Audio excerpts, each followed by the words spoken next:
আমরা একটি মানুষের ভোটে নির্বাচিত সরকার চাই।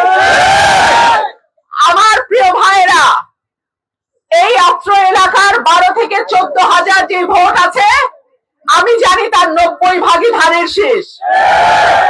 আপনাদের কাছে আমার অনুরোধ, যেই 10 ভাগ হয়তো ধানের শীষ না, হয়তো অন্য কোনো দলকে পছন্দ করে, আপনাদের আচার ব্যবহার দিয়ে আপনারা তাদের মন জয় করবেন। আপনার এলাকায় আপনি বিএনপির এমপি, আপনার এলাকায় আপনি বিএনপির নেতা।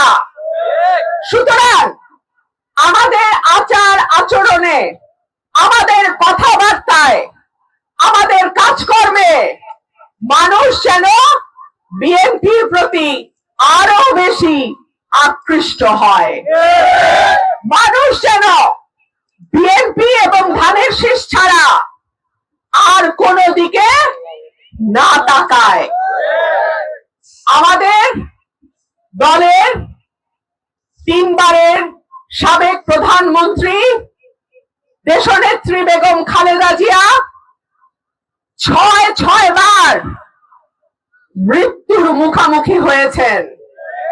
তিনি আপনাদেরকে রেখে কোথাও চলে যান নাই।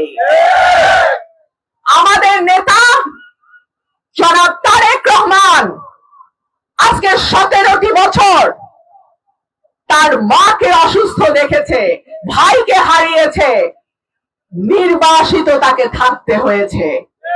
এই বিএনপিকে ভালোবেসে, দেশকে ভালোবেসে, দেশের মানুষকে ভালোবাসার অপরাধে আজকে 17 বছর তিনি বাংলাদেশের মাটিতে আসতে পারেন নাই। আপনারা কি চান না যে আগামী রাষ্ট্রনায়ক জনাব তারেক রহমানের হাতে বাংলাদেশের মানুষের দায়িত্বটা যাক? আপনারা কি চান না আবারও আপনাদের সবার ভোটে বাংলাদেশের রাষ্ট্র পরিচালনার দায়িত্বে যাক? আপনারা কি চান না আপনাদের ভোটে আমি আপনাদের এমপি নির্বাচিত হয়ে আপনাদের দাবিগুলো? তাহলে কোন রকম কোন অন্যায়, দুর্নীতি, চাঁদাবাজি, লুটপাট, মানুষের সঙ্গে জবরদখল, মানুষের সঙ্গে দুর্ব্যবহার আপনারা এলাকায় থাকতে যেন কেউ করতে না পারে, আপনারা সেটার দেখবেন তো? সেই ওয়াদা দিচ্ছেন? আমার আজকে আরো 2টা সভা আছে, আপনাদের কাছ থেকে আমি এইখানে এখন বিদায় নিচ্ছি।